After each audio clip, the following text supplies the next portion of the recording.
Mwanze kutembea hii Kenya. Kipeti unaongea poa. Unatembea kutembea. Unajua niliona mtu kwa comment, kwani mmerudiana mfanye trips. Unaona, that's what I was. Unaona huko kwenda peke yako ni ngumu. Kwa hivyo mkasema turudiane manzi tufanye kitu pamoja. Mmekuwa busy. How has it been since the honeymoon? Since the wedding, by the way. The wedding. For what, as in how, what has been, like what kazi, wedding. Hapana maneno ya kazi. Tulio tunaongea maneno ya you guys. For us it's been you know, I've realized in marriage people start taking each other for granted. Kuzoeana. You think someone will not go anywhere, you treat them as you think. But for us, that separation has made us really treasure each other and value each other. Because mkiachana, that's when you understand the value of the other person. Uonangi kitu kizuri kikuwa hapo unless kitoke. That's when you realize, hey, by the way, and you, babe? It's the same thing. I think people sometimes they tend to stay for long. Munazoeana. It's a kawaida thing. Na mkanga next na huyu nafanya. But sometimes for us, let me just say about us, ili metufungwa so much. We love each other differently. And also, maybe I would just say, even doing the wedding was something that we never did, the white wedding. Yes. And I really wanted to give her a gift. Lazima angepata white wedding. Lazima, yes. Hiyo ni dream ya kila mtu.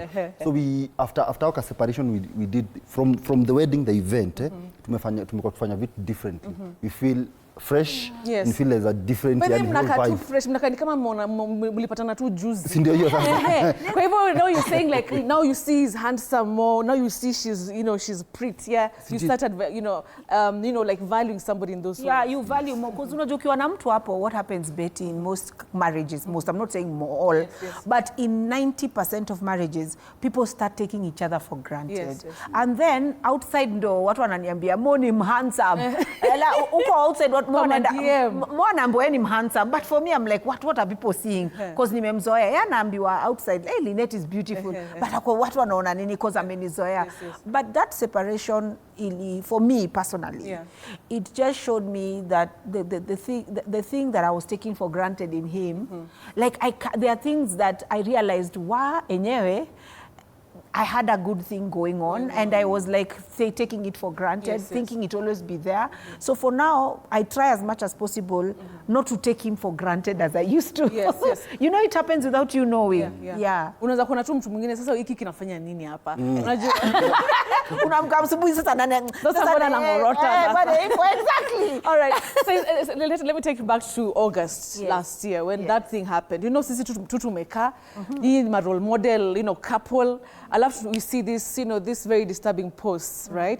What ulifikaje hapo mpaka ukasema hiki tu staki na mpaka even went on you know, on social media and actually posted?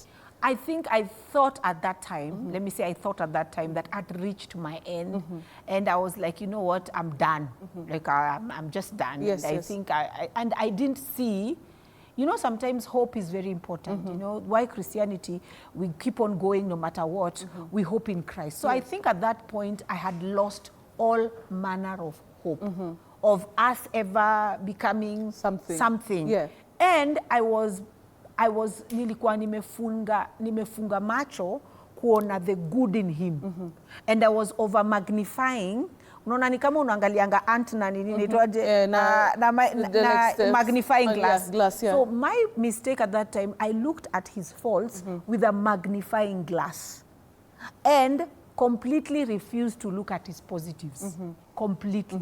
So hapo ndo nikaona Lakini so, what you're saying is it was your fault that you did not see the positives, that's why everything happened, or there was something that was actually fundamentally, you know, problematic? Yes, there was something problematic, but also what I can say, fault on my side was, I did not choose to see good. You see? Anytime you choose to only see wrong, there was something wrong, yes, but at that time I only chose to see wrong.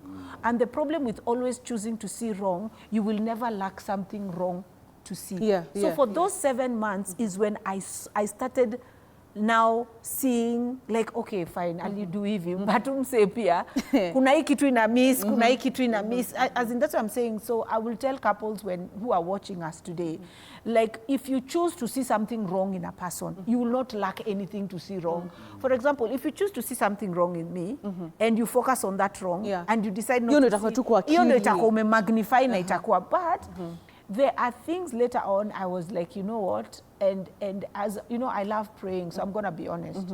I love praying, I love reading the Bible, I love spending time with God. And as I was reading the Bible and praying, and God will put it in my heart and tell me, you know, Lynette, love is patient, love is kind, love does not keep a record of wrong. Yes. Love hopes in all things, you know, and all that. And the Lord really rebuked me and was like, you know, okay, sawa, alifanya hivi, amefanya hivi, but are you yourself perfect before me? Unashona ile meme ya my very holy wife. Oh yeah. Who does not do no wrong? Who doesn't do no Lakini wrong? mbona niulize mo, kwani wewe ulikuna? Kwani nini alikuwa anafanya? Paka kuna video inayo tuko nazo, sijui kama we can play just kidogo. Manu, let's just play this video tuone. Umetupangia. No, pangia, hivi tuko hivi. Hakuna biashara utafanya after 12 usiku yenye itasaidia hii nyumba. Hata uende utafute 50 billion. Hakuna biashara utafanya after 12 isaidie hii nyumba, because first of all, hata asubuhi unajua Junior ameniuliza nini? Where is daddy? Nikamwambia daddy is asleep. Wambo akaniuliza, kwani daddy is always working at night? Unaona? First of all, hiyo ni picture mzuri kwa watoto. Haya, nikamuuliza, why you being a jambazi to me? No, imagine, wewe amefika hapa saa hii na anaanza na my issues mob. Anataka nisikize. After amenifanyia kenye amenifanyia. As if that's not enough. Hajui hata nimefikaje hapa. Na ameanza issues. Akaniuliza, what is a jambazi to me? Nikamuuliza, when you're out there you have not called, you have no, hata unijali kuniambia, babe, by the way, saa 5 imefika, saa 5 imefika, babe, by the way, sikuji. Mimi ndo nilimcall saa 4:40. Nikamwambia mimi nilirudi kitambo, niko home, hata naingia bed. Unaona? Saa 5 na kitu 20, hiyo time vitu anasema kulikuwa na fracas. The first thing nikamwambia, don't be a hero outside and a zero in your house.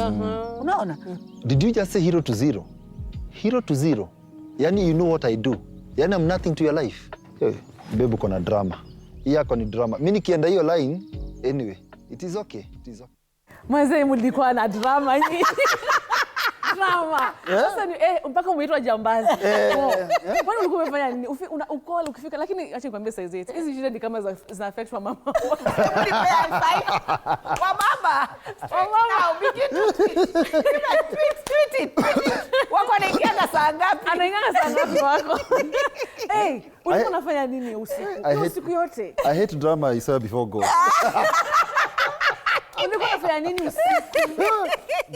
One thing I'll say, of course we had some of these issues, but you remember our show was to actually touch on the things that people go through, but they're afraid to say. Issue kinotice tukifanya tulikuwa, of course kuna time nilikuwa nakuja late, most of the things that tulikuwa nafanya tulikuwa na represent men. Ukinotice different episode ilikuwa na different themes, but zilikuwa real kwenyu. Kwetu zilikuwa real, kuna zilikuwa real, kuna zilikuwa whatever. Hii ilikuwa real kwa sometimes ningepiga. So kisi kipindi, haikuwa kipindi ilikuwa kweli. Sasa lakini pia tulikuwa of course tunataka ku represent, because most of the time tunauliza wanaume, what are you going through? So unakuta wamama Kenya wanasema, wazee Kenya wanasema, so I come and enact, nimefika late. Yes, of course, hata mimi fika late. Because one thing about us, we are very very real. Okay, notice kama tusikizani. We are not here. Sasa unataka mafans wako waone nyinyi mpiganangi, lakini wao wanapigana, unashindwa, kwani did I marry the wrong person? So one thing about us, we are very real. But what vitu zilikuwa happen on this show, most of them tulikuwa napitia. But again, ukiangalia inbox zetu, men walikuwa nasema, I'm going through the same problem. The same, venye mmepigana mmesalimiana, the same wanapia walikuwa nasalimiana kwa DM. So that's what usually used to happen. Okay. And you know, kuna watu wengi mlikuwa mna inspire, like you know, role models, you know, that these couples tuko wengi wale tu mko hivi, alafu vitu za poromoka tuko like mafans wako like we're looking up to you. Did you feel bad like letting down your fans with regard to you guys separating, because mulikuwa that couple that people are seeing munaomba all these things, says it's very prayerful, speaking over her family, like did you feel like you let down the fans and the people who used to look up to you? Actually, during the separation and afterwards, I realized it gave many people hope. Because the problem is many people are going through a lot of things, Betty, hapa nje. And most couples portray to be perfect. So they think there's something wrong with their lives. Yes, as in, because maybe kwa wanapitia vitu, and then they are like, kwani hizi couples ziko social media zipitiangi anything. Yes. So for me, actually, what I got during the separation and after the separation, especially afterwards when we got back together, many people were encouraged that problems in marriage can be solved. Yes. There are people who are separated but still living in the same house. Yeah? Imagine. Sleeping in the same bed. But they're separated. They separated years and years. And guys were DMing us, and even right now, they're like, what did you guys do? Yes. What did you guys do? We have been struggling with our marriage for years. At least in 7 months. See, to me struggle for years. So for us, I think that separation and now getting back together was a beam of hope. All right. Yeah, a beam of hope I love that. For many people. And even right now, the DMs, our DMs zimejaa. Zimechange. Now people are like... DMs zetu zimejaa. Like, even for the time we've been married, I think DMs zetu hujaa marriages more than anything. Maridili ya kwanza ame ya sahi. Zote. All through. From A na B. No, from the moment we got back, from the moment we started this marriage in 2013 till today, it's the same. The most DMs we've gotten, hata si kitu ingine, inakuanga just marriages. Marriage, all right. Mo, let me ask you, like, mi ataka kujua, nani ali make the first move? Ndo mrudiane this time round. Like, I asked you Lynette, when we talked to each other on phone, akataka kuniambia. Nikamwambia yeye anataka udaku na tujaanza. Anataka udaku. Kwa hivyo now what happened? Nani ali DM nani? Ama nani ali text nani? How did you guys get back together after 7 months? I'll actually say this, hizo 7 months watu wasiangalie ni kama tulikuwa tumeblock each other, like we don't talk. Ulikuwa mnaishi bado pamoja? No, tuliseparate like separate. But at the same time, I block each other, we were not talking because kuna watu ipi at the same time. So ilikuja tu automatically. So unajua mimi nilikuwa nakuja namwambia I miss you, naenda kuwa na watoto. Unajua unacheza kiwewe, naenda kucheki watoto. Unaona yuko bado. Unataka kumkatia fresh. Yeah, he started afresh. I'm that guy. You're that guy. Yeah, I'm that guy. So tukaanza kuongea, so ikakuja tu ikaflow, akaniambia pia mimi nimekumiss, then we had a sit down tukaambiana, by the way, weakness yako ni yako ni yangu ni hii yangu ni hii. And then authentically tukakuja tukasikizana, and then ikaflow. So basically that's what happened. Kutembeleana ukiona watoto. So wewe ulikuwa unatumia hiyo story. You must be sharp. You must be sharp as a man. You must be sharp as a man. Unajifanya unaenda kuona watu. Kumbe hapo wewe huwezi kuwa ni mwanaume ni danda, because okay, I'll just say this. Uko nje hata tukisema there's nothing hata your freedom ukipewa na whatever, unajua kila mtu anajuanga me, I just want to live my family na watoto wangu. So I knew that from day one. So I used to see the separation, it was maybe I'll just say a break. Let's have a break. Just a break, because we used to talk, you know, hivyo tuka breathe. It's just a breather. But at the end of the day nilikuwa najua nataka familia yangu, nataka na wife yangu. So even hata nikienda kumwongelesha nilikuwa najua is still part of the story. It's a game, but uko ndani. Yeah, that's Lynette, how was it like akipropose all that? Even you guys mkianza kurudiana hivyo. Were you feeling like it is going to be different, itakuwa real? Ulikuwa unamwamini akikwambia nimekumiss? Like how was that period before mtu announce? Nilikuwa mgumu. Unakakuwa mgumu. Kawaida.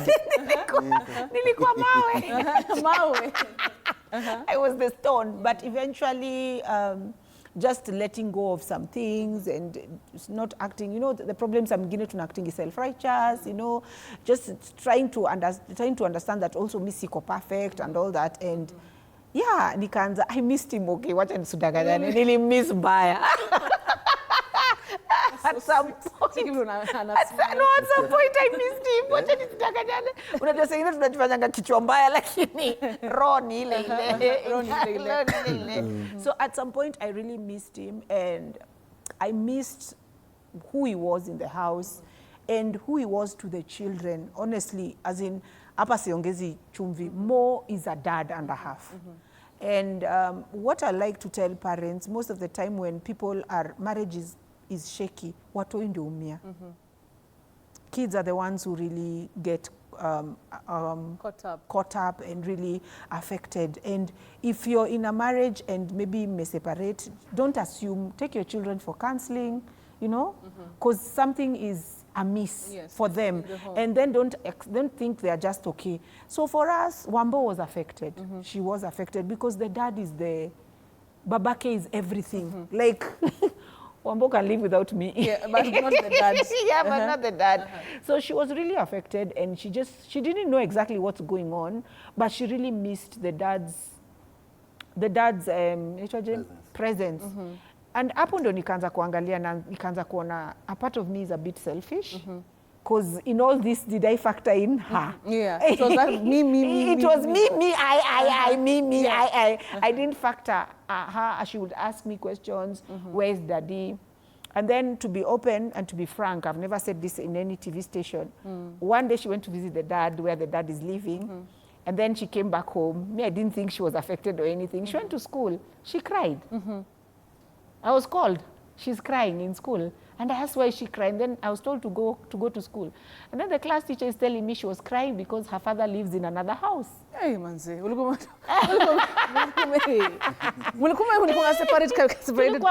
were completely separated. And, you know, some people think it was like hoax, clout, and everything. So Wambo was really affected. And at that time, I think that for me was my wake-up call. And then I was like, oh my God, yes, he's my husband, but he's the father. The father. Wow. Did you miss your kids when you were away? We're about to wind up, unfortunately. A lot. Hata kuna time tulienda holiday now. Yes, we went with them on holiday. Ni wawili mkiwa. Me, I wasn't. Oh, nilikuwa hiyo sasa ningesema. I see you. Imagine we have run out of time. Right. But you know what? I have some few questions, quick fire, as we finish. Just 1 minute. Sasa, who said I love you first the second time? I did. Oh, manze. Who's grumpy in the morning? Miss Benny Maneno. Who says sorry first after a fight? Oh, yeah. No, this is to a mama. It's advisable. It's advisable. Okay, who starts most fights? Who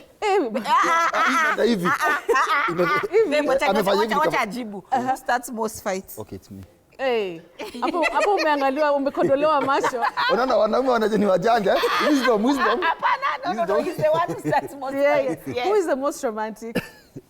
Dramatic. Romantic. Yeah, nime pull up socks hata kasi na. Ni romantic, eh? Who loves intimacy more? I think me. Yeah, that's a side. No. I can understand. Who's the kid's favorite? Both kids.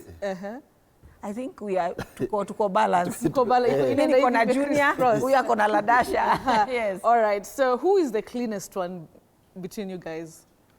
Me. You. Yeah, all right. Who is the most rebellious? Rebellious as in? Yani kichwa tu ngumu. Moraya. Oh, Moraya, you wear the hat.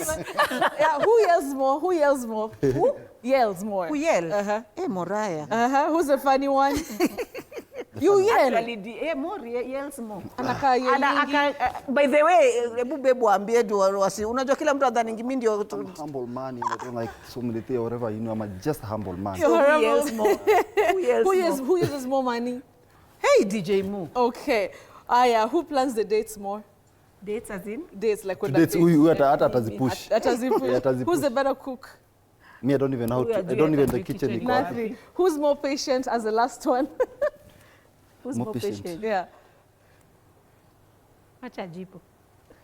She's more patient. Of course, she's more patient. All right, guys, it's so unfortunate that we've come to the end of the show, but it has been so lovely having you guys. Yes. Please tell your fans something to Kimalizia. Oh, which camera? This one? Yeah, this one. Thank you so much for always supporting the Maraz, but I would actually tell the married couple, punguza kiburi, make your family work, because God loves family, and love is real, and marriage works. Marriage works. Yeah, I am a Maliza. It's okay. It's okay. All right, guys, thank you so much for watching. This has been This Friday with me, Betty, and of course the lovely Murayas. Manze, we wish you muandike kitabu tusome. Muandike kitabu tusome. Tusome syllabus. All right, guys, good night from us here at TV 47. Thank you for watching.